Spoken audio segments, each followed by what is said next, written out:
ये आपकी आवाज नहीं आ रही।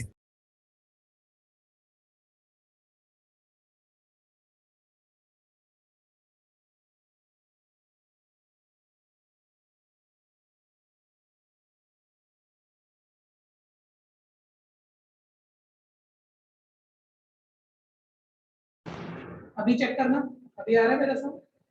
यस, वही आवाज है। Yes sir. ठीक।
टाइप ऑफ मैट्रिक्स मैंने बिल्कुल लास्ट क्लास सेट कर रहा था। मैंने एक डेफिनेशन बोली थी जब कि मैट्रिक्स एलिमेंट का रेक्टेंगुलर अरेंजमेंट है।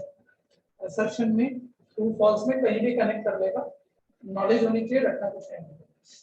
ठीक है भैया, जहां भी दिक्कत हो ऑनलाइन ऑफलाइन दोनों तरफ के बच्चों को कह रहा हूँ बोल जोड़ के ना पार्टिसिपेट करना। ठीक है, फिर हमने टाइप ऑफ मैट्रिक्स शुरू किया।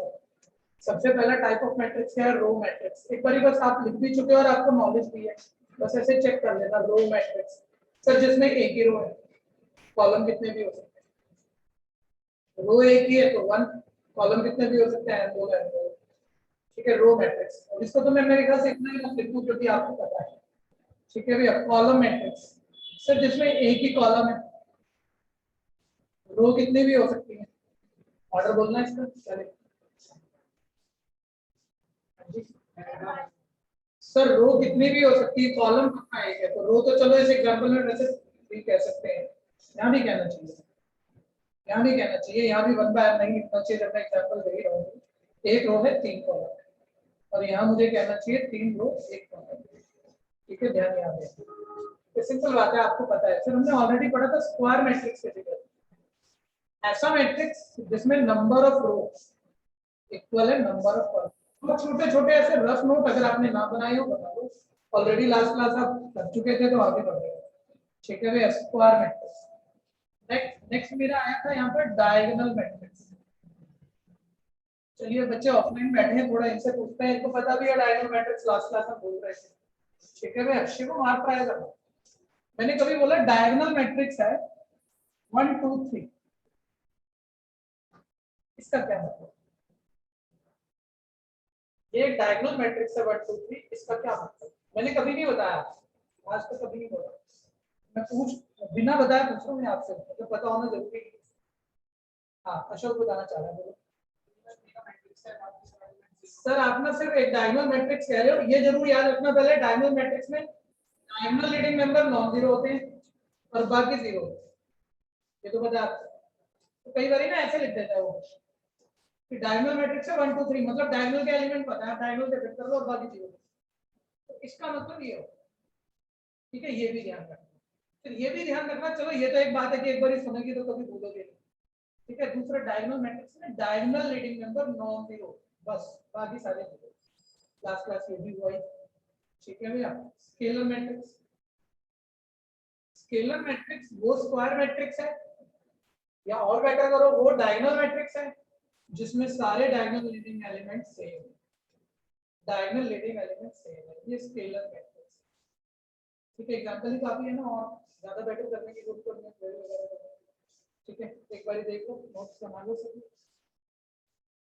ये हो गया था, ये भी लास्ट क्लास हो गया था, ये मैट्रिक्स क्योंकि हुआ था। अभी आ रहा हूँ एक एक करके क्योंकि कोई एक आधा ऑप्शन ना हो।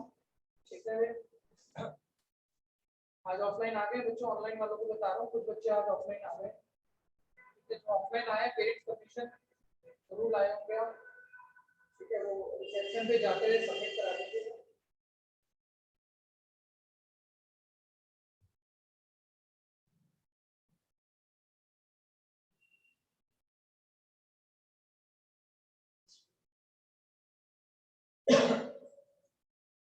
स्केलर मैट्रिक्स कोई नोट कर रहा है तो हैंड रेज करना।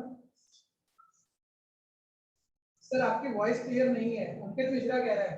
बाकी बच्चे बताना भैया वॉइस क्लियर है या नहीं है। क्लियर है या भैया। बस एको कर रही है, बाकी सब सही है।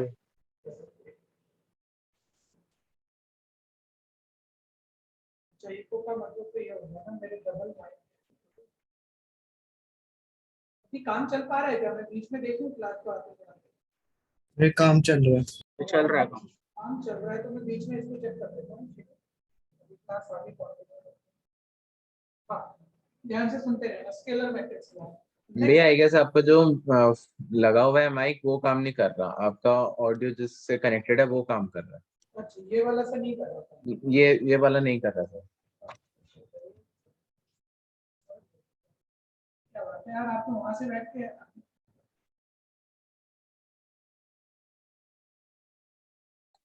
सर तभी ऐसा लग रहा है कि कोई दूर से बोल रहा है। क्या अभी आवाज नहीं आ रही?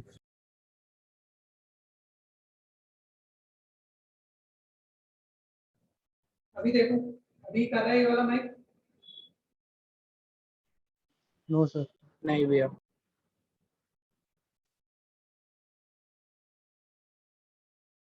सर आवाज नहीं आ रही है।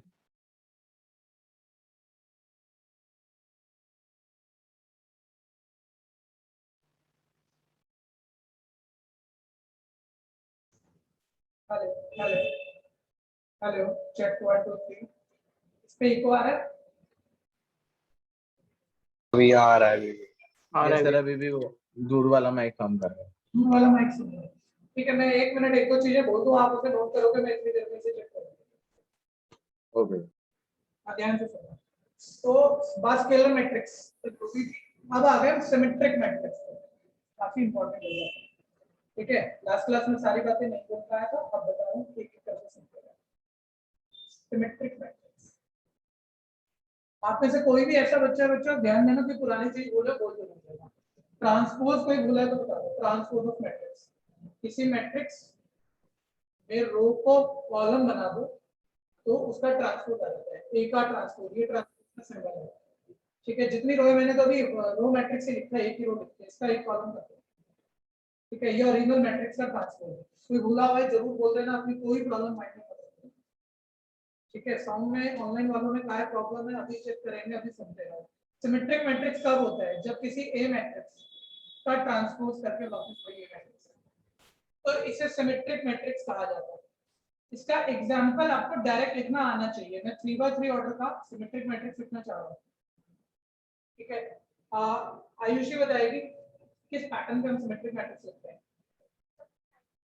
ओके, बच्चा कह रहा है डायगोनल नंबर तो कुछ भी लिख दो, डायगोनल नंबर कुछ भी लिख दो। फिर वो कह रहा है 1 2 2 1, ये दो पोजीशन के मेंबर सेम लिख दो। फिर वो कह रही है 1 3 3 1, ये पोजीशन के मेंबर सेम लिख दो। फिर 2 3 और 3 2 पोजीशन के मेंबर सेम लिख दो। क्योंकि जब ट्रांसपोज करोगे तो ये जो 2 3 है वही ट्रांसपोज होकर यहाँ आएगा, ये पूरी रो, ये पूरा कॉलम है। ठीक है भैया, तो समझते होंगे 1 2 2 1 बन जाएगा। किसी को इसमें कंफ्यूजन है तो ये 3 लिख दिया आपने। ठीक है जी। तो डायगोनल एलिमेंट कुछ भी 1 2 2 1 1 3 3 1 2 3 3 2 सेम लिखते हैं। ऑलवेज ऑलवेज सिमेट्रिक पैटर्न्स बनता है। ठीक है भैया, मैं एक इसका घटिया सा क्वेश्चन बोलता हूं, ध्यान से सुनो। मैंने कहा 3 4 ए, देख के बताना आपको बी 2 4 सी 5 5। ठीक है भैया, मैंने आपको बताया एबीसी बताओ। जबकि ये ए जो कैपिटल है मैट्रिक्स है, ये सिमेट्रिक मैट्रिक्स है, मतलब हम कंडीशन दे रहे हैं ए का ट्रांसपोज ए। अब आप में से कोई भी मुझे बता दो कि एबीसी क्या आएगा। देखो देखो, एक ट्रेडिशनल मेथड ये है, आप ए का ट्रांसपोज लेफ्ट हैंड साइड डालो, ए राइट हैंड साइड डालो, इक्वेट करके देखो। तो ये तो गरीब बच्चा करेगा जो डायरेक्ट देख के बता रहा है। बताओ, देखो यहाँ भी होता है सर 1 2 और 2 1 सेम होंगे, ऑफलाइन वाले सारे बोल रहे हैं। ठीक है भैया, B2 आ गया सर। ये B2 आ गया। ठीक है भैया, और ये 3 5 3 1 बिल्कुल सेम होगा। ये पहली रो तीसरा कॉलम 1, ये तीसरी रो पहला कॉलम 3 1, ये बिल्कुल सेम होगा। C4 आ गया। आप में से जो भी ए बोल दे वो बहुत ही बढ़िया बच्चा, जो भी ए बोल दे बहुत ही बढ़िया बच्चा। ऑनलाइन ऑफलाइन, ऑनलाइन वाले सब हम, ऑफलाइन वाले आपको सुन रहे हैं sir. Sir A belongs to R. Very good, नाम बता दो। उदय, ठीक है भैया। अरे भाई ये तो कुछ भी हो सकते थे ना, जब आप इसका ट्रांसपोज मारोगे तो ये रो ये कॉलम बनेगी, ये रो ये कॉलम बनेगी। ध्यान से देखना, ये वाला एलिमेंट जो है ए, ये कॉलम हमें यही आएगा, तो ट्रांसपोज में भी ये यही आएगा और ओरिजिनल में भी ये यही है, तीसरी पोजीशन पे। तो जब ए और ए बराबर हो, तो एक ही वैल्यू पूछ रहा है, तो ये तो हर रियल वैल्यू पे बराबर होगा। इधर 1 डालोगे तो उधर भी 1, इधर 1.1 डालोगे तो उधर 1.1, तो ए में भी एनी रियल वैल्यू। ठीक है, एक रफ नोट पे ये बात निपटाना, एबीसी पूछ रहे हैं आपसे, ये देखिए ये एक क्वेश्चन बस ये होगा साइड इसी पे। ठीक है, मैं इतने माइक चेक कर देता हूं, माइक की साउंड की प्रॉब्लम है।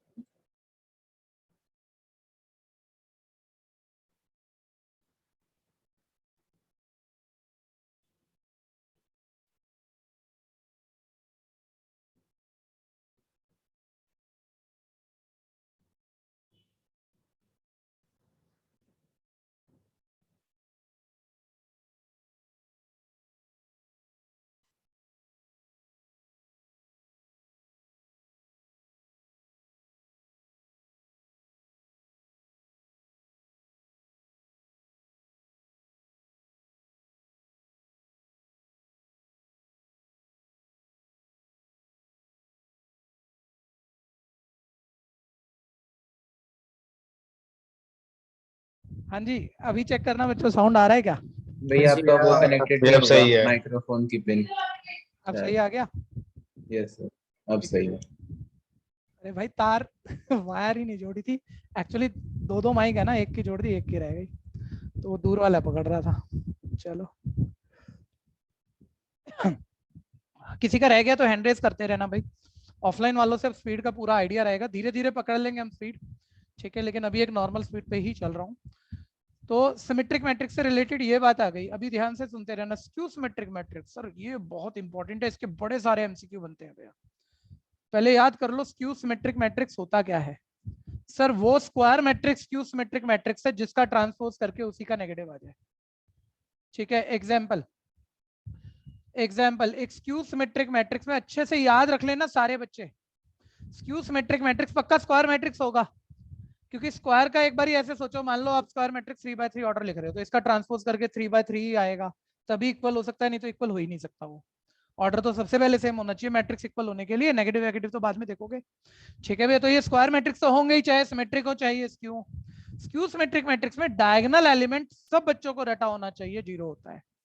ठीक है, आपके सब्जेक्टिव पेपर भी स्कूल में आ रहे हैं, जो स्कूल के एग्जाम होते हैं, ये एक बहुत इंपॉर्टेंट प्रूविंग है, पर मेरे को याद नहीं मैंने कराई थी। ठीक है, बताओ कराई थी क्या कि स्क्यू सिमेट्रिक मैट्रिक्स के डायगोनल एलिमेंट 0 है? 4 प्रूविंग है मेरे ख्याल से, मैंने 3 कराई थी। Half A plus A transpose symmetric है, half A minus A transpose skew है, और इन दोनों के सम को हम एक स्क्वायर मैट्रिक्स लिख सकते हैं। मेरे ख्याल से 3 थ्योरम कराई थी, जो मैं आज बताऊंगा, आप भूले होंगे दोबारा बताऊंगा। चौथी है कि स्क्यू सिमेट्रिक मैट्रिक्स में डायगोनल एलिमेंट 0 होते हैं। एक तो रटाओ, एक प्रूफ पूछ लेगा सब्जेक्टिव में, जब भी आपका सब्जेक्टिव स्कूल में आ जाएगा। तो चलो पहले तो रट लो, डायगोनल एलिमेंट 0 होते हैं।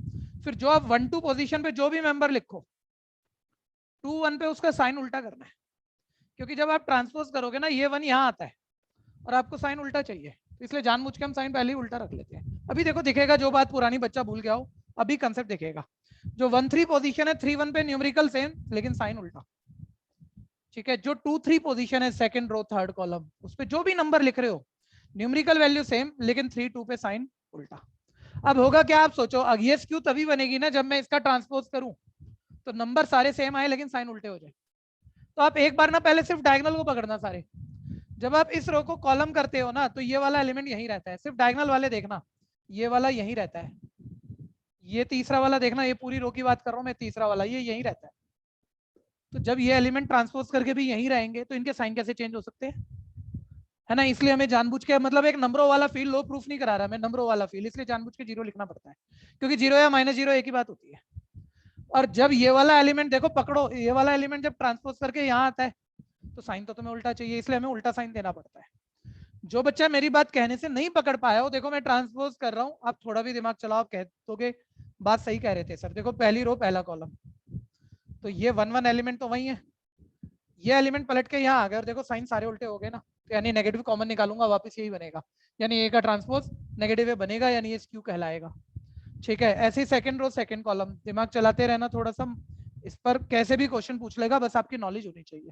और अब आप चेक करो, एक बारी सारे बच्चे बोल के बताना बच्चों, जब हम किसी मैट्रिक्स से कॉमन निकालते हैं, क्योंकि आपने डिटरमिनेंट भी कर लिया, मिक्सिंग ना हो, कॉमन निकालते हैं तो किसी एक रो से कोई एलिमेंट, कोई साइन कॉमन आता है, कोई नंबर कॉमन आता है, या पूरे मैट्रिक्स के हर एलिमेंट से कॉमन आता है? पूरे पर मैट्रिक्स से मैट्रिक्स में तो ईच एंड एवरी एलिमेंट में कोई चीज सेम है तो कॉमन ले सकते हो, नहीं तो नहीं। सारी रो सारे एलिमेंट सबसे लेना पड़ेगा, और सब में से मेरे को माइनस चाहिए, बनाना है मेरे को स्क्यू दिखाने के लिए, मैंने माइनस कॉमन ले लिया। अब माइंड में देख, या चलो लिख देता हूँ यार, ये तो 0 है, माइनस निकालने पे भी वही रहेगा, बाकी साइन पलट दो, बाकी साइन आप पलट दो, और आप चेक कर लो, ये ओरिजिनल मैट्रिक्स आ गया।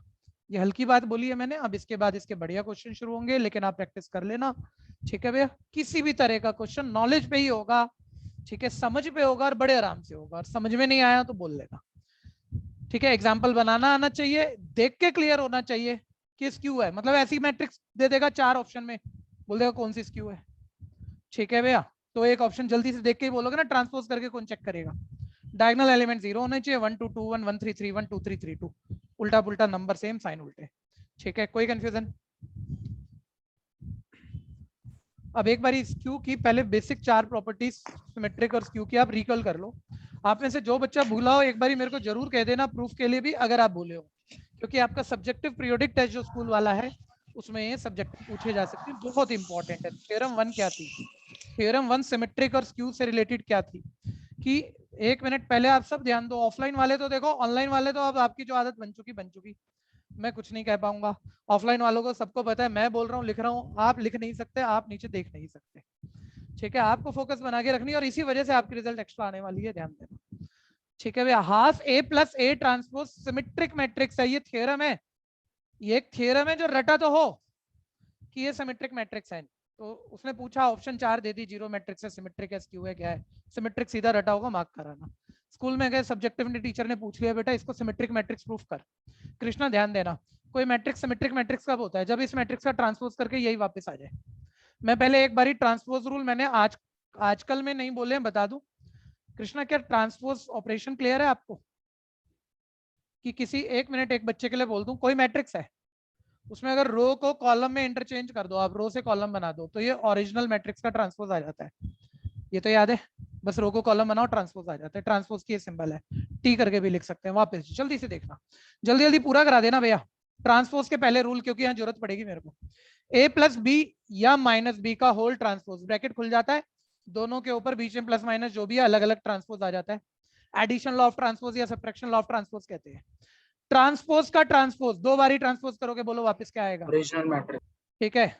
अब ध्यान देना, किसी 2 मैट्रिक्स की मल्टीप्लाई का होल ट्रांसपोज, इसे रिवर्सल लॉ कहते हैं। पलट जाता है, ब्रैकेट खुलने पे, रटा था हमने, प्रूफ कभी नहीं किया और ना करेंगे, ना पार्ट ऑफ सिलेबस है, बस ऐसे रट लिया था कि पलट जाता है। ए बी का whole transpose B transpose A transpose के इक्वल होता है, ठीक है। आयुषी के पास क्वेश्चन आ गया, ठीक है भैया। ए बी मैंने कभी नहीं बोला भैया, मैंने ये बात कभी नहीं बताई है आपको। अब क्योंकि हम एक्स्ट्रा करने लगे, जरूरत पड़ेगी, आप पैटर्न वाइज बोल दो, एबीसी का होल ट्रांसपोज। तो बच्चा बोल रहा है पैटर्न, फिर जब आपने प्रूफ कराया ही नहीं, तो अब आप बोल रहे हो पैटर्न वाइज, तो फिर यही कंटेक्स्ट होगा।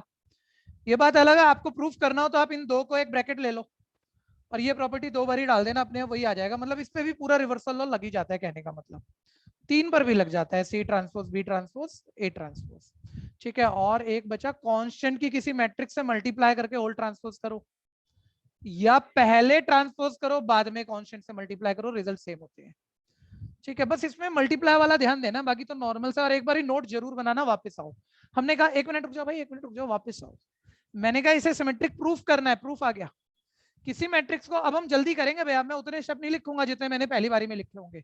किसी भी मैट्रिक्स को कृष्णा भाई जिसकी वैल्यू नंबरों में ना दी हो और सिमेट्रिक मैट्रिक्स प्रूफ करने को कहे, तो उसको ना हमेशा एक नाम जरूर दे देना, पी क्यू कुछ। अब आप ये मत सोचना इसको सिमेट्रिक दिखाना है, इसका मतलब पी है ना, पी को सिमेट्रिक दिखाना है। और कोई मैट्रिक्स सिमेट्रिक कब होता है?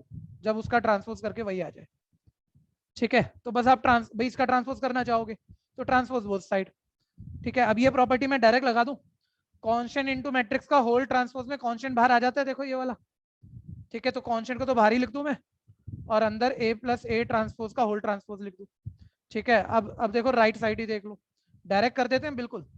ये ब्रैकेट देखो, एडिशन लॉ लग जाएगा ट्रांसपोज का, ये ए का ट्रांसपोज और ये ट्रांसपोज का ट्रांसपोज बस प्रॉपर्टी सारी लिखी हुई है आपने। और एडिशन मैट्रिक्स का कॉम्पिटिटिव होता है, उल्टा पुल्टा सेम होता है। यानी ये देखो, ये पूरी की पूरी ये ओरिजिनल बात बन गई, जिसको आप पी कह सकते हो। ये पूरा आपका सेम ही है, इसी का मतलब पी है। तो फ्रॉम इक्वेशन 1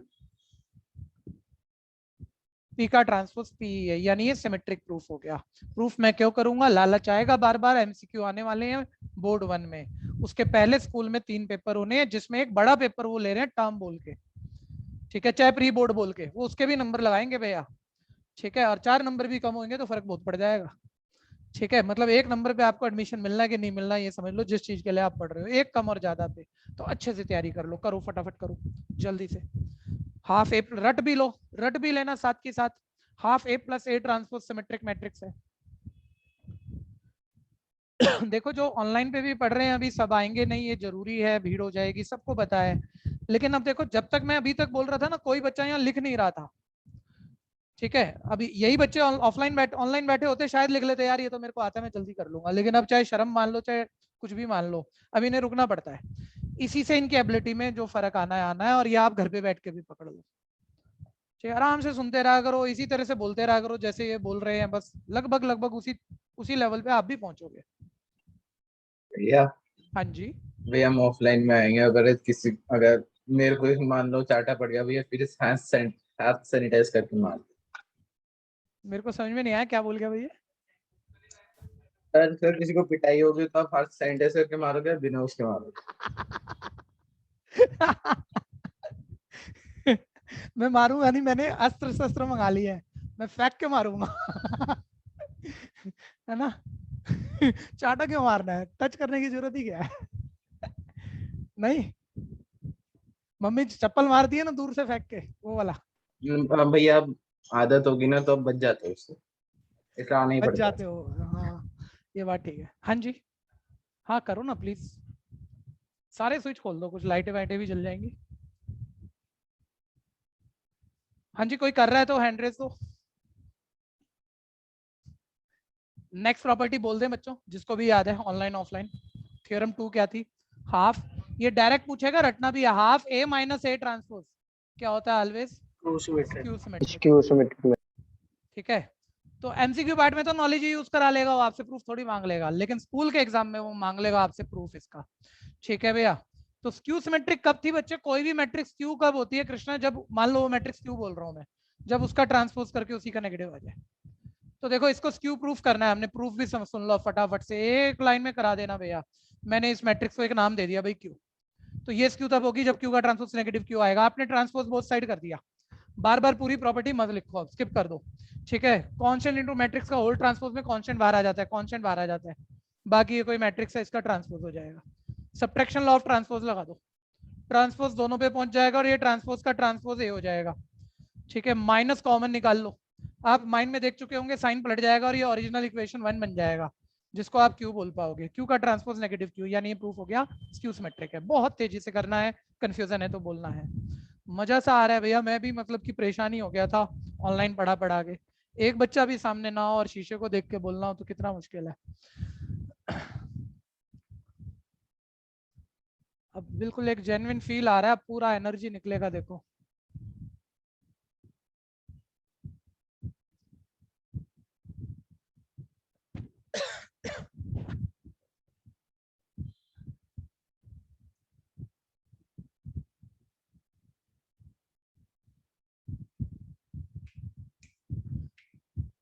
नंबर 3 था, वो सिर्फ सुन लेना, उसका प्रूफ कोई पूछेगा तो वैसे तो लिख तो देंगे ही, उसमें क्या इशू है, ठीक है। नंबर 3 था थ्योरम 3, ये चारों थ्योरम एनसीईआरटी में मेंशन है और सालों साल से बोर्ड के लिए काफी इंपॉर्टेंट है, प्रूविंग में पूछी जाती थी। वो कहता था प्रूव दैट, लिख लो साथ साथ लिख लो, prove that a square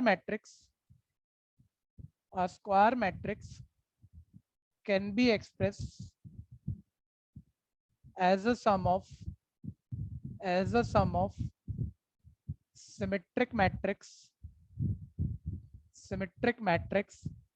and skew symmetric matrix, ठीक है।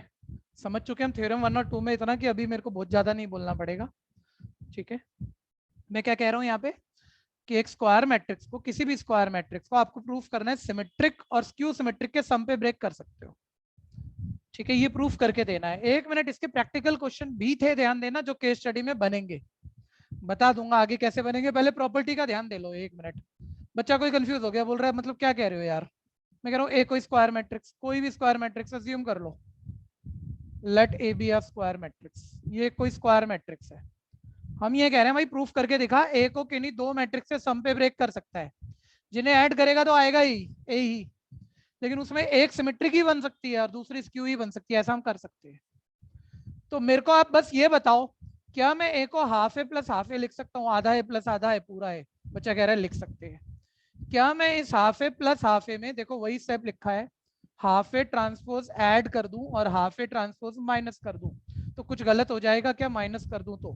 बच्चा बोल रहा है नहीं, half A transpose minus half A transpose cut ही जाएगा, बचा हुआ हाफ ए है, बात तो वही है, तो इसमें तो कोई गलती हुई नहीं।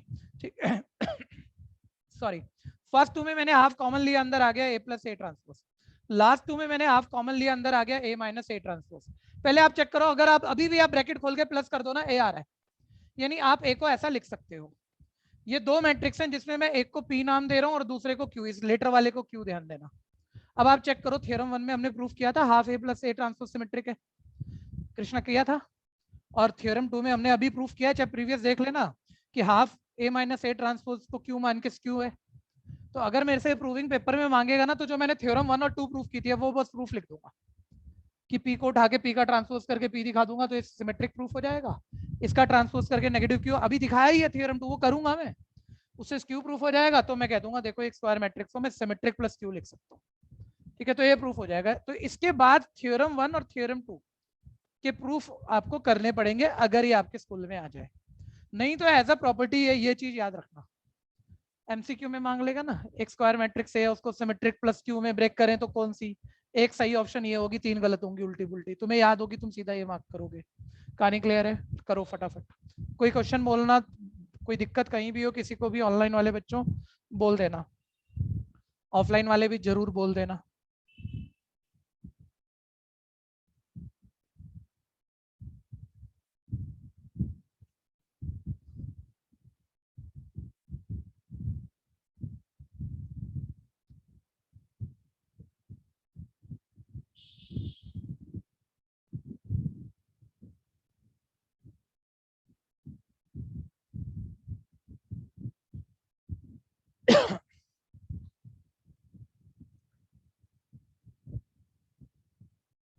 नेक्स्ट कोई कर रहा है तो बता दीजिए, कर लीजिए, अधूरा मत छोड़ना बिल्कुल भी।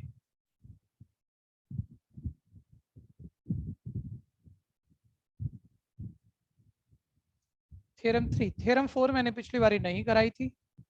ठीक है, ये बोर्ड में सबसे ज्यादा बारी आई हुई है थ्योरम 4, प्रूफ में कह रहा हूँ।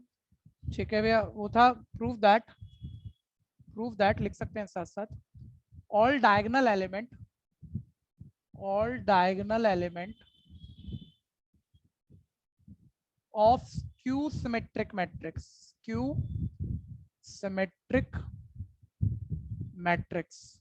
आर 0। ठीक है भैया, एक स्क्यू सिमेट्रिक मैट्रिक्स के सारे डायगोनल एलिमेंट 0 प्रूफ करने हैं। मैं कह रहा हूँ रट लोगे एग्जांपल देख देख के, उससे एमसीक्यू तो निकल जाएंगे। बात वही आ रही है, सब्जेक्टिव टेस्ट में कहीं मांगा 0 प्रूफ करो तो कैसे करें प्रूफ, सारे साथ रहना।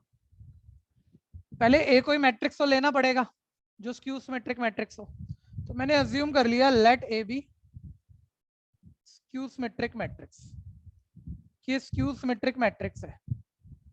ठीक है, अब अच्छा ए कोई मैट्रिक्स है, स्क्यू सिमेट्रिक मैट्रिक्स है, इसके ऑल एलिमेंट याद करके बताना, एक मैट्रिक्स के एलिमेंट थ्योरी में कैसे लिखते थे हम, ए आई जे। ठीक है, और ये सारे एलिमेंट है मैट्रिक्स के, उसका ऑर्डर से भी डिफाइन होएगा, क्या m by n in general लिखते थे, लेकिन बताना स्क्यू सिमेट्रिक मैट्रिक्स को स्क्वायर मैट्रिक्स होना जरूरी है कि नहीं? स्क्वायर तो होना ही चाहिए ना इसे, जब भी तो वो ट्रांसपोज करके कम से कम ऑर्डर सेम आएगा, बाद में इक्वल होगा वो तो यानी m बाय n मत बोलना, m बाय m बोलना, अगर ये स्क्यू सिमेट्रिक मैट्रिक्स है तो हमने मान लिया भाई स्क्यू सिमेट्रिक मैट्रिक्स है और इसके एलिमेंट ये हैं जिसका ऑर्डर m बाय m ही होगा। अब एक बारी मैं आपसे कोशिश करूंगा कुछ चीजें बताने के बाद कि आप करवा दो, 3 लाइनों का छोटा सा प्रूफ है। आप करा गए तो आपकी हमेशा के लिए तैयार है। ठीक है, कोई इसको छोड़ दो पहले, एक बारी अलग से देखो पहले जल्दी से। 1 2 3 4 5 6 कोई मैट्रिक्स है, जब मैं ट्रांसपोज करता हूँ इस मैट्रिक्स का ट्रांसपोज, ए का ट्रांसपोज, तो सारे बच्चे चेक करो, पहली रो पहला कॉलम, दूसरी रो दूसरा कॉलम। सर पता है, छोटी बात कह रहे हो आप, चलो कुछ और बात करते हैं। मैंने कहा मैंने ये एलिमेंट लिखे, पोजीशन लिखी है A11 A12 A13, रो एक ही रो ही लिख रहा हूँ। मैंने कृष्णा भाई आपको कहा भाई इसका ट्रांसपोज कर दो, तो आपने कहा सर रो को कॉलम लिखोगे आप। लो मैंने रो को कॉलम लिख दिया, पोजीशन तो वो रह नहीं गई। अब इसकी पोजीशन बढ़ना है, इसकी ये पहली रो पहले कॉलम पर है, ये वाला जो एलिमेंट है देखो, अब ये वहां था पहली रो दूसरे कॉलम पे, अभी ये कहाँ है, ये देखो दूसरी रो पहला कॉलम, ये तीसरी रो पहला कॉलम। बस मुझे एक बात बताओ, जब आप किसी मैट्रिक्स का ट्रांसपोज करते हो तो एलिमेंट की पोजीशन वही रहती है या इंटरचेंज कर जाती है? इंटरचेंज हो एक बात ये पकड़ दो। दूसरी बात ऑर्डर, जैसे यहाँ था एक रो 3 कॉलम 1/3, जब आपने ट्रांसपोज कर दिया तो ऑर्डर भी वही रहा या वो भी इंटरचेंज हो गया? यानी तुम्हें क्लियर है, मैट्रिक्स का ट्रांसपोज करके एलिमेंट अपनी पोजीशन इंटरचेंज कर जाएंगे और ऑर्डर भी अलट पलट जाएगा। ये क्लियर है? एक बात और बता देना, बस आप प्रूफ फिर मेरे से करा लोगे, मेरे से करा लोगे सारे मिल के। कोई स्क्वायर मैट्रिक्स में लिख रहा हूँ, कोई भी स्क्वायर मैट्रिक्स मान लो 3/3 ऑर्डर का लिख रहे हो, या कुछ भी एलिमेंट, इनको छोड़ो आप। मैं कह रहा हूँ एक स्क्वायर मैट्रिक्स में जो डायगोनल वाले एलिमेंट होते हैं, क्या उन पर आई और J, I number of row, J number of column. Krishna ये पहली रो और पहले कॉलम का एलिमेंट है, पहली रो पहला कॉलम, तो 1 1 याद होगा ना। ये वाले एलिमेंट को ऐसे कहते थे, पहली रो दूसरा कॉलम, तो 1 2 कहते थे इसे। मैं कह रहा हूँ ये जो डायगोनल वाले एलिमेंट है, इन पे रो और कॉलम अलग अलग होते हैं या सेम होते हैं? रो और कॉलम की काउंटिंग सेम होती है, ये भी तुम्हें पता है। अब आ जाना, ठीक है, अब आप बोलना शुरू करो। देखो कभी नहीं पढ़ा तुमने ऐसा, लेकिन शायद करा दोगे। अगर ए स्क्यू सिमेट्रिक मैट्रिक्स है तो सारे बच्चे बोलो ए का ट्रांसपोज यहाँ क्या होना चाहिए? माइनस ए होना चाहिए। ए मैट्रिक्स की वैल्यू डालो यहाँ पे, क्या है ए मैट्रिक्स जो तुमने माना हुआ है भाई? ए आई जे, एलिमेंट ए आई जे, ऑर्डर m/m स्क्वायर तो होना ही चाहिए। इसका मेरे को होल क्या चाहिए? Complement, sorry transpose. ठीक है भैया, माइनस, फिर यहाँ ए मैट्रिक्स का जो मतलब था ए आई जे m/m। यहाँ तक कोई कंफ्यूजन है? बस ए मैट्रिक्स के एलिमेंट ही उसका ऑर्डर, वो पूरा मैट्रिक्स जो माना उठा के डाल दिया कंडीशन में। ठीक है भैया, अब जरा ध्यान से देखना जरा। बच्चा बोलेगा ठीक है सर कंडीशन है, वही बात है, चाहे आप ऐसे कह लो चाहे आप ऐसे कह लो। आप ये तो बताओ ना आपको प्रूफ क्या करना है? मैंने कहा भाई प्रूफ तो डायगोनल एलिमेंट 0 करने थे। सर डायगोनल एलिमेंट आ गए क्या? नहीं, ये तो पूरा मैट्रिक्स है ना बच्चों, इसमें डायगोनल एलिमेंट लाने हो तो ए आई जे तो ऑल एलिमेंट को रिप्रेजेंट करेगा, तो डायगोनल पोजीशन पे आई और जे क्या हो जाएंगे सारे बताओ? इक्वल। ठीक है, एक बारी ना पहले मैं ट्रांसपोज को डाल लेता हूँ यहाँ से, होल ट्रांसपोज कर रहे हैं हम इसका। तो ट्रांसपोज करेंगे तो बोलो पोजीशन वही रहेगी या इंटरचेंज हो जाएगी? इंटरचेंज। नीचे ही लिख रहा हूँ देखो, ए आई जे का क्या हो जाएगा? ए जे आई। ऑर्डर पलट जाएगा लेकिन m/n का पलट के तो m/m ही रह जाएगा। कर दिया मैंने transpose, is equal, right side ऐसे ही रहने दो, राइट साइड ऐसे ही रहने दो, उसमें कुछ नहीं कर पा रहे हैं। ये सॉरी थोड़ा सा ऊपर लिख देते हैं। अभी एक स्टेप आपको बोलना है, देखो रुको रुको, मुझे बताओ ये तो सारे एलिमेंट की कंडीशन है। मैं राइट साइड दोबारा लिख दूंगा, थोड़ा क्लियर नहीं है लेकिन एक बार पूरा होने देते हैं। ये तो ऑल एलिमेंट की कंडीशन है। आपको ऑल एलिमेंट चाहिए या डायगोनल एलिमेंट चाहिए? बोलो। डायगोनल पर आई और जे क्या होंगे? इक्वल होंगे। तो ना अब आप for diagonal element, for diagonal पूरा लिख देंगे अभी एलिमेंट, इसमें आई और जे बराबर पुट कर दो। लेकिन जैसे ही आप आई और जे बराबर पुट कर दोगे, मतलब जे को आई डाल दोगे, तो ये मैट्रिक्स के ऑल एलिमेंट रहेंगे या सिर्फ डायगोनल एलिमेंट रहेंगे? तो अब ऑर्डर हटा देना, अब ऑर्डर मत लिखना, क्योंकि अब पूरे मैट्रिक्स की बात नहीं हो रही, अब ये सिर्फ डायगोनल एलिमेंट की कंडीशन बन जाएगी। तो अब यानी कि मेरा जे और आई बराबर है, तो मैंने जे की जगह आई डाल दिया, ए आई आई। अब ये तो सिर्फ डायगोनल एलिमेंट बन गए, तो मैं ऑर्डर तो लिख ही नहीं सकता ना, ऑर्डर को भूल जाऊंगा। ठीक है, राइट साइड आ जाओ। ठीक है, राइट साइड ध्यान देना, राइट साइड। तो राइट साइड था माइनस ए, और आई और जे बराबर है, यानी जे की जगह तो आई यहाँ भी डाल सकते हो आप।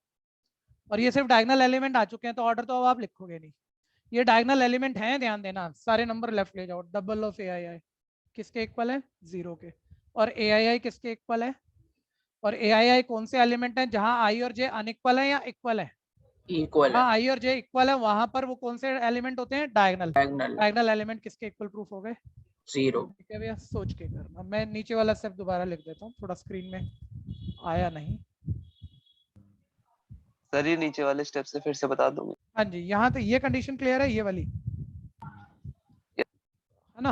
अब आगे देखो, और भी देख लेना जिसको दिक्कत हो। इसके बाद वाला हम ये कह रहे हैं ट्रांसपोज कर रहे हैं अब, तो ट्रांसपोज में एलिमेंट अपनी पोजीशन पलट जाता है और मैट्रिक्स का ऑर्डर भी पलट जाता है। तो बस इतना सा है, ट्रांसपोज अंदर आया तो AIJ का JI हो गया JI, और ऑर्डर पलट गया, यानी M/M पलट भी दोगे तो M/M ही रहेगा। राइट साइड में मैं कोई कुछ ऑपरेशन है ही नहीं, ट्रांसपोज वगैरह, मैंने सेम कॉपी मार दिया।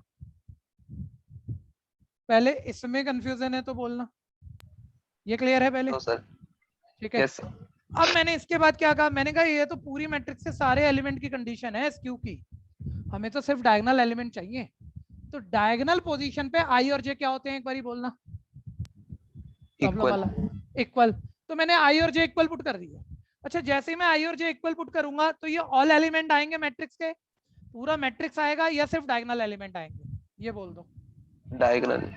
तो फिर ऑर्डर की कंटेक्स्ट नहीं रह गया, अब ऑर्डर नहीं लिखोगे। जैसे ही आप ये बोलोगे भाई हम तो डायगोनल एलिमेंट की पोजीशन चेक करना चाह रहे हैं कैसी आने वाली है, तो इसलिए हम I और J बराबर पुट कर रहे हैं। तो आपने जहां J था वहां I डाल दिया, लेफ्ट राइट दोनों तरफ। अब ये सिर्फ एलिमेंट है तो मैंने मैट्रिक्स का साइन हटा दिया, ये सिर्फ डायगोनल एलिमेंट है। और जब मैट्रिक्स है ही नहीं तो मैंने ऑर्डर भी हटा दिया। ठीक है, और J की जगह बस I डाला है, बाकी देख लो ये एलिमेंट पकड़ लिया ना अंदर वाले, और I और J बराबर पुट कर दिया तो ये डायगोनल एलिमेंट आ गए। बस अब नॉर्मल शिफ्ट है, डबल ऑफ AII 0, AII 0, और AII का मतलब तो वही है डायगोनल एलिमेंट 0 प्रूफ हो गए, काम खत्म। बोलो confusion? Summer? Thank you. Okay कर दो, फटाफट कर दो।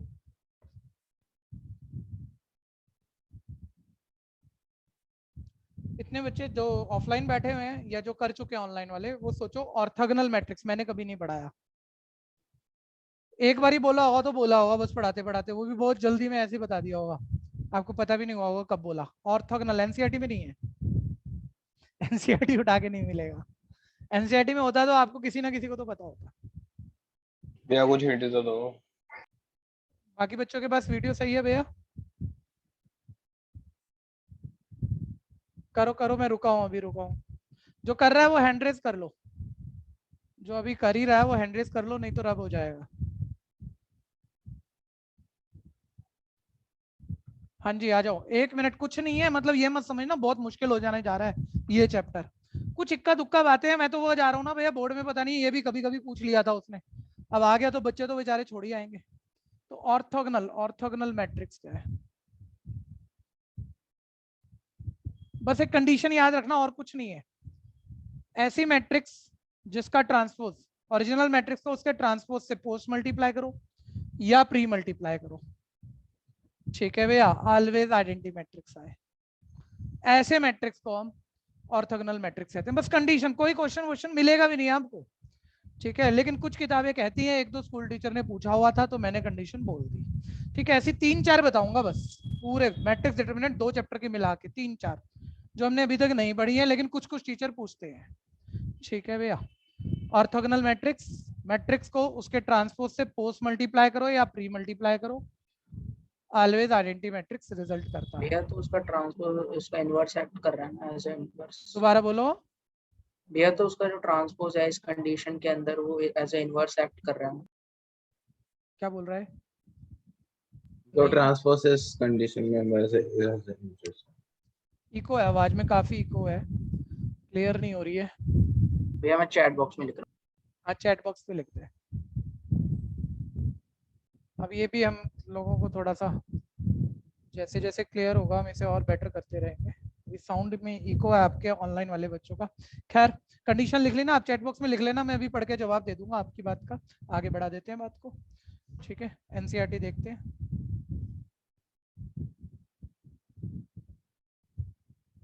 देखो चेक करो, अगर वैसे तो स्क्रीन से ही चेक कर लो आप कहाँ अलग अलग पलटोगे चीजें। ठीक है, टाइप ऑफ मैट्रिक्स हो गया टाइप ऑफ मैट्रिक्स पूरा हो गया हमारा। ठीक है, जिसमें हमने कितने मैट्रिक्स एक्स्ट्रा पढ़े? अपर ट्रायंगुलर मैट्रिक्स जो NCERT में नहीं था, lower triangular matrix, orthogonal matrix. ठीक है भैया, 1 मिनट फर्स्ट एक्सरसाइज भैया आप दोबारा एक बारी पूरी NCERT चेक कर लेना, कोई प्रॉब्लम हो मेरे को बोल देना। लेकिन आप में किसी भी बच्चे में दम है तो बता दो, एनसीईआरटी मैट्रिक्स का सबसे इंपॉर्टेंट क्वेश्चन फर्स्ट एक्सरसाइज जो पक्का आपके स्कूल में आएगा वो कौन सा है? या 10th। आएगा ही आएगा, और आप कर चुके हो ऑलरेडी, स्कूल के पेपर में देख चुके हो ये। ठीक है भैया, एक बार इसको देख लेना, क्योंकि मैं जितने मर्जी सैंपल पेपर कराऊंगा हर बार ये दिखेगा आपको, तो एक बार ये वाला चेक कर लेना। वो ये कह रहा है भाई 3x3 ऑर्डर की मैट्रिक्स, बस ऐसे सुन लो 3x3 ऑर्डर की मैट्रिक्स, जिसकी तैयारी उसे तो डाटा पड़ा होगा। ठीक है भैया, 3x3 ऑर्डर का मैट्रिक्स 0 और 1 से बनाना है, कहीं भी आप 0 भी लिख सकते हो 1 भी, कितने मैट्रिक्स बना सकते हो अलग अलग तरह के। तो ये परमोटेशन कृष्णा, ये परमोटेशन कॉम्बिनेशन की 11th क्लास की नॉर्मल क्वेश्चन है। अब बस ये देखो भाई 3x3 ऑर्डर मतलब 3 रो 3 कॉलम वाला मैट्रिक्स बनाना है, यानी 9 एलिमेंट लिखने हैं आपको। ठीक है, तो fundamental principle of counting 11th वाला लगाएंगे भाई, पहली पोजीशन कितने तरीकों से भर सकते हैं, दूसरी कितने तरीकों से, तीसरी कितने तरीकों से, सारी कितने तरीकों से, और फिर सारे तरीके मल्टीप्लाई कर देंगे, टोटल वेज आ जाएंगे कितने मैट्रिक्स बन सकते हैं। तो वो कह रहा है हर पोजीशन पे 0 1 लिख सकते हो। तो पहली पोजीशन भरने के कितने तरीके? 2। दूसरी के वही 0 1 2। ठीक है, ऐसे 2 कितनी बारी मल्टीप्लाई में आ जाएगा? 9 पोजीशन भरनी है, 9 टाइम्स आ जाएगा। ठीक है, यानी ये 2 की पावर 9, और वो भी तुम्हें याद ही होता है 512। ठीक है भैया, आंसर एक बार चेक, जितना मर्जी घटिया था चेक जरूर कर लेना। हाँ जी, ये चैट बॉक्स में लिख दिया। हाँ जी, हाँ जी।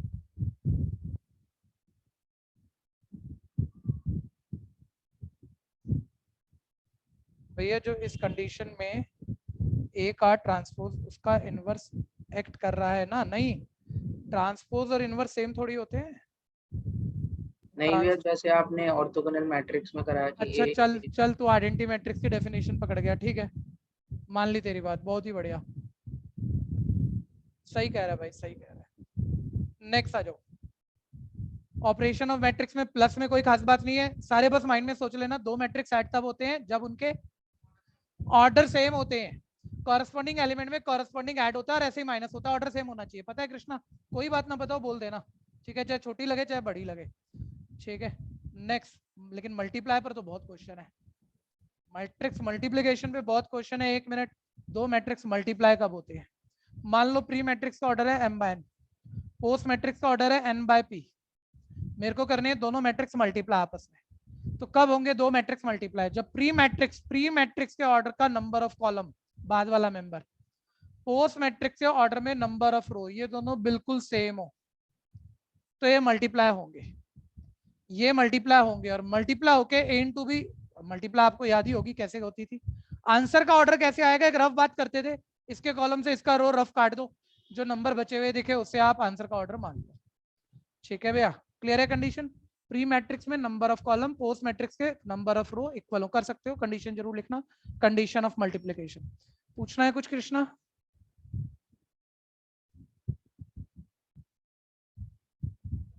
ठीक है, पहले वाले मैट्रिक्स का कॉलम बाद वाले के रो के बराबर मल्टीप्लाई हो जाएगा, मल्टीप्लाई करके कॉलम से रो काट दो, जो बचे हुए नंबर है उनको उनका ऑर्डर बना के लिख दो, रिजल्टिंग मैट्रिक्स का ऑर्डर आ जाएगा। नेक्स्ट, आपको ये भी देखना है, जब मैं एनसीईआरटी करा रहा था उस वक्त हमारे पास सिलेबस क्लियर नहीं था और हमने पूरा कराया था। ठीक है, अब कई चीजें कट हो चुकी हैं, सिलेबस से बता दूंगा क्या क्या कट है।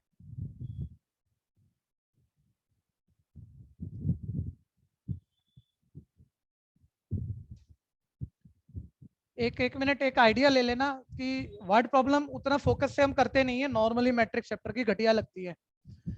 ठीक है, केस स्टडी आनी है, और केस स्टडी में ऐसी ऐसी वर्ड प्रॉब्लम आएंगी, गारंटेड, 100% कह रहा हूँ। तो चाहे एनसीईआरटी एक्सरसाइज की वर्ड प्रॉब्लम है, चाहे एग्जाम्पल की स्किप नहीं हो करनी है।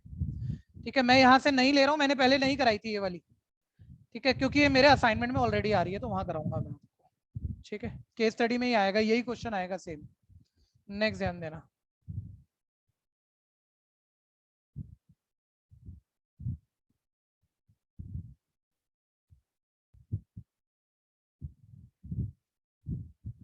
हाँ जी,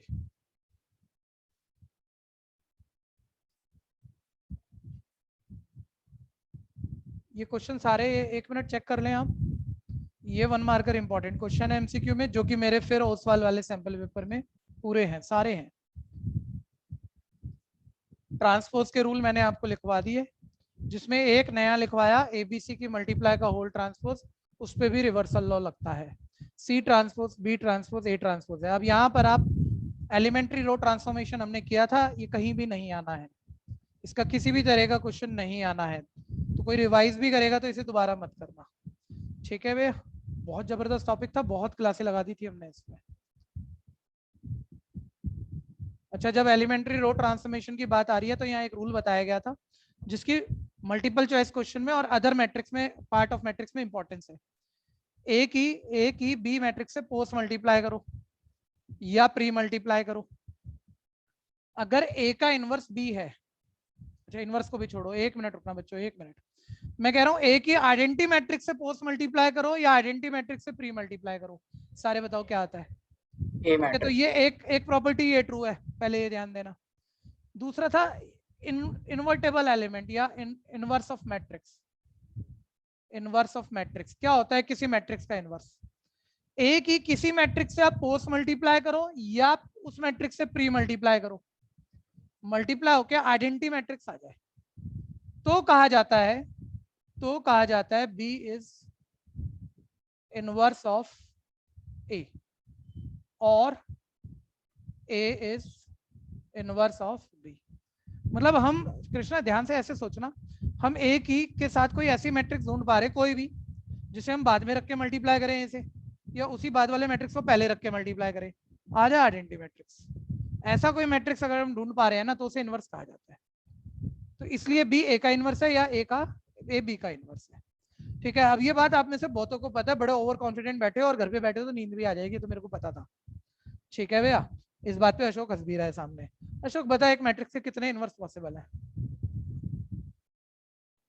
1 2 4 कितने पॉसिबल हो सकते हैं एक मैट्रिक्स में? अशोक भाई की नींद गायब हो गई। ठीक है भैया, इनफाइनाइट कह रहा है। ठीक है, ये मैंने नहीं बोला था कभी, ये भी सुन लेना, लेकिन फिर ये एमसीक्यू के लिए अब इंपॉर्टेंट हो गया। एक मैट्रिक्स का एक यूनिक इनवर्स होता है, अगर पॉसिबल है तो एक ही इनवर्स पॉसिबल है, एक से ज्यादा नहीं है। और एनसीईआरटी ढंग से पढ़ लोगे तो एनसीईआरटी इस प्रॉपर्टी को थ्योरम में लिखेगा भी और प्रूफ भी करेगा। मैं हर चीज के प्रूफ पे नहीं जाऊंगा, टाइम लग जाएगा, लेकिन ये याद रखने की बात हो गई कि एक मैट्रिक्स का अगर इनवर्स पॉसिबल है तो यूनिक होता है, एक ही होता है, एक से ज्यादा इनवर्स नहीं निकाल सकते। ए मैट्रिक्स का मान लो इनवर्स पॉसिबल है, इनवर्स तभी पॉसिबल है जब इसका डिटरमिनेंट 0 नहीं है, वो भी अभी याद दिला दूंगा मैं आगे के उसमें डिस्कशन में। ठीक है भैया, अगर इनवर्स पॉसिबल है किसी मैट्रिक्स का तो उसका इनवर्स यूनिक होता है। ठीक है, तो लिखो इफ, ये भी लिखो, पूरे notes banana, if A is invertible, invertible का मतलब इनवर्स पॉसिबल है, then this implies that A has unique inverse, एक ही इनवर्स होगा उसका।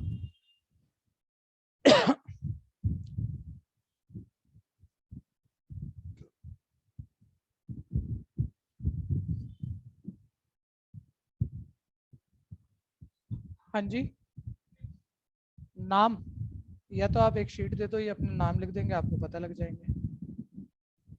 दे दो, एक शीट दे दो या आगे आके देख लो।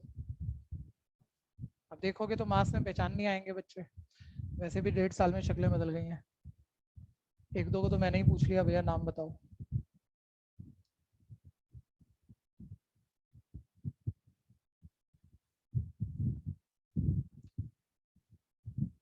हाँ जी, हो गया? कोई नोट कर रहा है तो भैया ऑनलाइन वाले जरा हैंड रेज करना।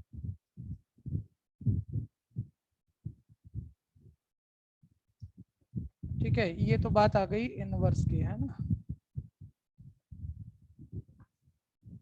अब चलो पहले मैट्रिक्स ही खत्म करते हैं। इसको स्क्रॉल इसलिए कर रहा हूँ क्योंकि कुछ छूट ना जाए, मैं अपने हिसाब से बोल तो दूंगा लेकिन कोई एक पॉइंट भी छूट गया बाद में तकलीफ दे देगा आपको। 1 मिनट, ये देख लो एमसीक्यू क्वेश्चन। ये पूरी एक्सरसाइज नहीं करनी, लिखना है तो लिख लेना। 3.4 पूरी नहीं करनी, लेकिन उसका लास्ट क्वेश्चन जरूर करना है 18। बाकी सारे elementary row transformation out of syllabus. ठीक है, वो कह रहा है भैया ए और बी दो इन्वर्टेबल मैट्रिक्स है, तो कंडीशन बताओ कौन सी ट्रू है। ठीक है, डी ट्रू है। ए का इन्वर्टेबल बी या बी का इन्वर्टेबल ए तब जब ए की बी से पोस्ट मल्टीप्लाई प्री मल्टीप्लाई करो और आइडेंटिटी मैट्रिक्स आए। ठीक है, डी ट्रू है, ध्यान देना। नेक्स्ट, बाकी तो पीएमआई और सुन लेना, मैंने पीएमआई के क्वेश्चन करवाए थे भैया, ये आउट ऑफ सिलेबस था और है, पिछले साल भी था और अब भी है। पीएमआई नहीं करना आपको, जो मिसलेनियस के शुरू के 2 क्वेश्चन आते हैं या मिसलेनियस में एग्जाम्पल आता है। ठीक है, क्लियर रखना सारी चीजें। PMI principle of mathematical induction का कोई क्वेश्चन नहीं करना है आपको। बता दूं कौन कौन से कट हुए। एक बारी लिखो, भी लिखना है तो लिख लो। मिसलेनियस का क्वेश्चन 1, क्वेश्चन 2, क्वेश्चन 3 ये PMI के हैं, ये नहीं करने, आउट ऑफ सिलेबस है बोर्ड तक के लिए। 1 2 3 और एक और है, अभी काफी टाइम लग गया था हमें इन चीजों में, और 12, 1 2 3 12। ठीक है भैया, ये आउट ऑफ सिलेबस है। ठीक है, एक छोटी सी बात पूछ रहा हूँ ऐसे ही, a प्लस बी का होल स्क्वायर, ए और बी दो मैट्रिक्स हैं। सभी बच्चे बताना आपको आसान लगा होगा यार मैं जो कह रहा हूँ, कोई बहुत ज्यादा बातें, एक दो बातें तो नहीं आई, बाकी तो पता थी आपको। तो मैं कह रहा हूँ अगर ए और बी दो मैट्रिक्स हैं तो a प्लस बी का whole square A square plus B square plus 2ab होगा, हाँ या नहीं? हाँ या नहीं?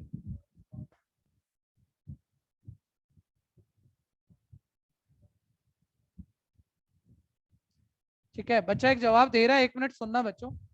एक्चुअली हमने कभी कभी, 1 मिनट सुनो, इसमें ना घोटाला होगा, जब आप MCQ में जाओगे ना बात पहचान नहीं पाओगे। एक्चुअली कभी ना ऐसे क्वेश्चन देखो, ऐसे अभी NCERT में मिसलेनियस में देख लो, बहुत इंपॉर्टेंट क्वेश्चन है ये वाला, ये देखो 15वां देखना। इसमें हमने i प्लस ए का होल क्यूब -7 ने पूछा था, जैसे मेरे बुक ने NCERT ने, तो मैंने कुछ ज्यादा नहीं बताया था जब पहली बारी भी करा था। मैंने कहा बेटा a प्लस बी का होल क्यूब फॉर्मूला लगा ले, और मैंने लगा दिया।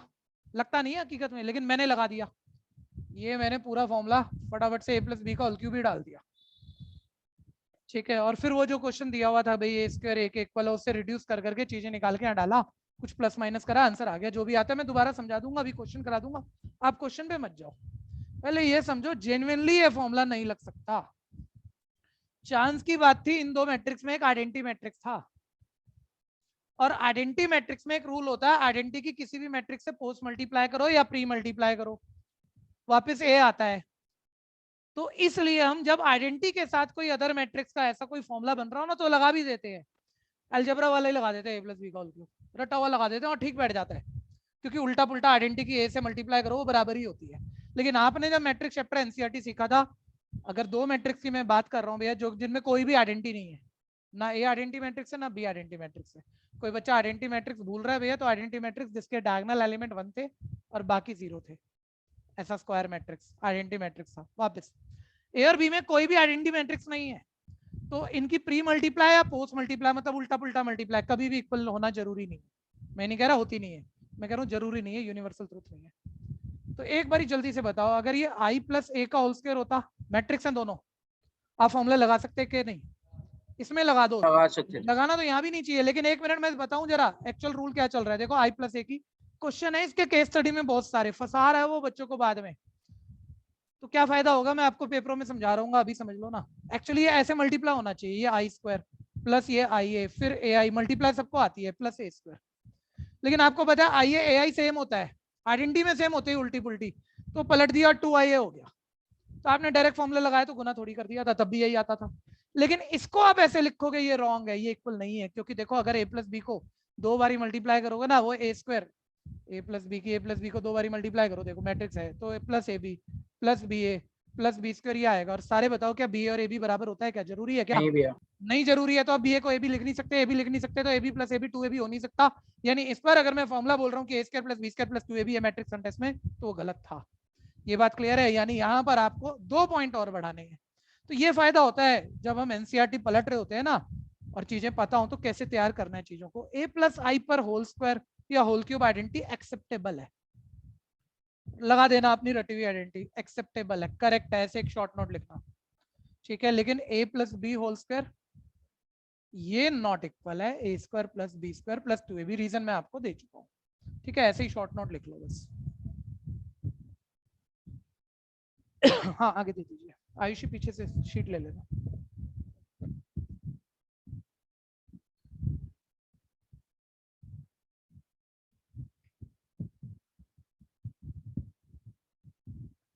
ये नॉट इक्वल है, यही लिख दिया, तो अलग से तो लिखूंगा नहीं, रॉन्ग है, क्योंकि नॉट इक्वल रॉन्ग लिख दिया तो वो ट्रू हो जाएगा फिर।